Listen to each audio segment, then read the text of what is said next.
Hey, what is up guys, and welcome back to the channel. So before we start this video, I am just going to apologise because I'm not very well. I'm a bit under the weather, so if my voice sounds weird at times, it's because of that. I have got an excuse. Don't just sound like this all the time. Well, I hope not anyway. So let's get into the actual video. Okay, so let's actually get into the video. So today we have the Audi Vision Gran Turismo. No, this is not the electric one. This is I believe the original one. But the reason I wanted to make this video is because I wanted to compare this one and the e-tron Vision Gran Turismo, which will be in a separate video released pretty soon after this one. So it could be the same day, it could be the next day. It just depends when I get time. So make sure you keep your eye out for that, because they're the main two cars we're going to be comparing. If I put them together, then it's just going to be like a really long, sort of like nearly 30-minute video, which most people won't watch through. So I'm going to keep them in separate videos. So overall, what did I really think of this car? For me, this car is just absolutely great. I believe it's a Group 1 car. I believe it has over 900 performance points, something crazy like that. And as you'll see from the lap, the amount of downforce and speed this thing carries through the corners is just absolutely ridiculous. I mean, for something that looks like, a bit of a chunky sports car, supercar kind of thing with a big wing on the back, it's absolutely, ridiculous around the corners. And all the way through the lap, I didn't feel uncomfortable or at any point like the car was just going to throw me into the wall. The grip is pretty much always there, and up there with the the Vision Gran Turismo cars that I've tested so far, this is definitely one of the better ones. So far you may be thinking, I'm absolutely praising this car. It's probably the best car in the game by the way I'm making it sound. It's good, but there is a downside to it. Basically, the boost you get on acceleration runs out pretty quick, which means down the back straights, you are pretty much stuck at around about, I believe it's like 185 miles an hour. And in comparison to some of the other Group 1 cars we've got, that's pretty off. Yeah, it's rather down on top speed. I mean, through these curvy sections, there's no problem. Like, it is really quick. But when I hit the back straight on this Nordschleife layout, it did feel like there should have been a lot more power there. Like, it should have kept going, because it hits that top speed really quick. But then the problem is you're stuck doing 185 the whole way down. And I mean, that's only just a little bit above, I believe, like some of the GT3 cars. When balance performance is off, I think they top out around about like 169, 171. So there's only like 15 miles an hour difference. And it did feel like that back straight took a lot longer than it usually would with pretty much anything else. Alright, so I'll do this as the part of the video where I go quiet and I'll listen to the engine note. Let me know what you think. Personally, I think it sounds pretty good. There's a lot weaker engine notes in the game, which eventually we'll come across, sadly, because it's some of the better cars in the game that sound pretty neutral and just a little bit boring. But it sounds good. I mean, it's not up there. It's like a top tier sound. It's good, but it's nothing, absolutely special.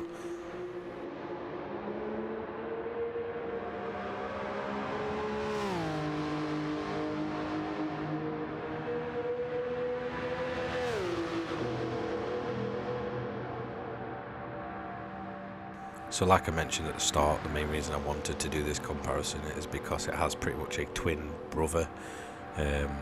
That is basically, it's an all-electric EV, and for me, I mean, I don't want to spoil too much, but that's definitely one of the better electric vehicles in the game, which it should be. I mean, it's a Vision Gran Turismo car.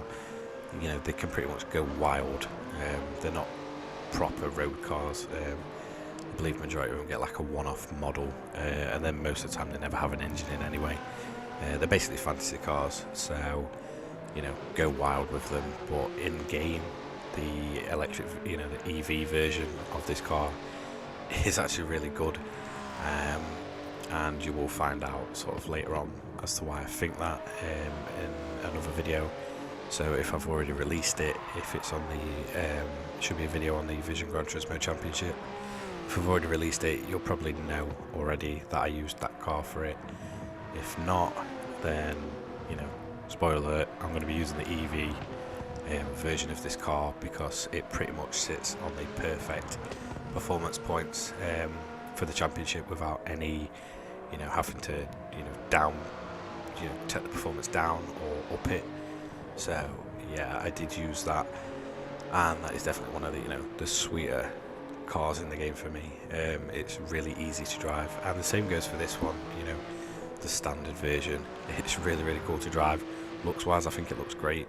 I think it's sort of got the typical Audi looks of the modern day with a bit of a twist, and it looks like a bit of a throwback to some of the cars they did in the 80s for like IMSA and stuff like that. So yeah, definitely, you know, looks wise, it's got the looks, it's cool. As you can see, the downforce sort of caught me off there, maybe a little bit less than I thought there was originally, but yeah, I mean, speed wise this car is definitely up there.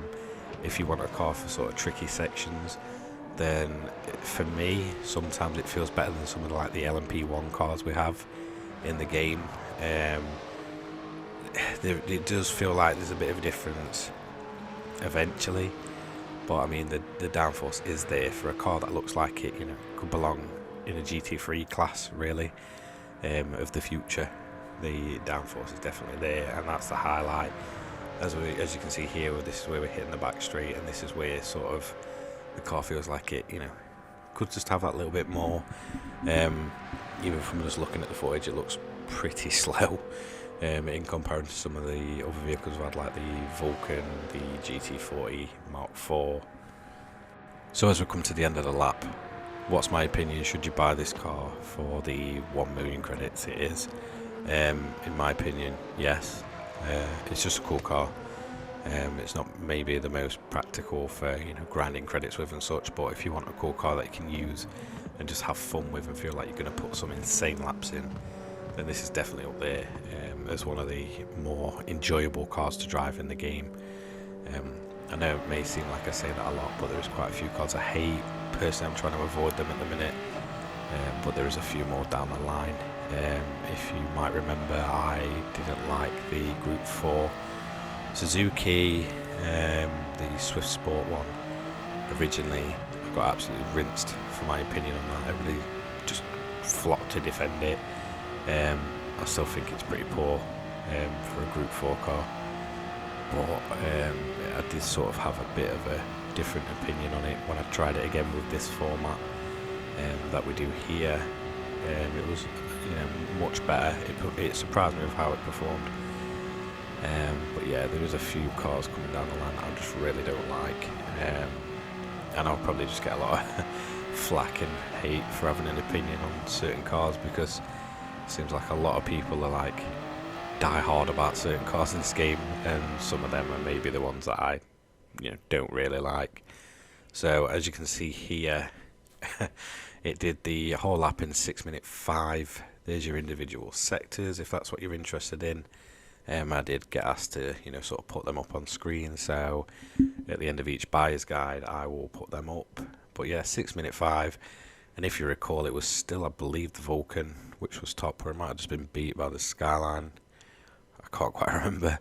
But yeah, it's pretty much, yeah, see, the Vulcan, which was top for ages, has now finally been beat by pretty much over 41 seconds, which is pretty insane. So yeah, it's a definite must buy.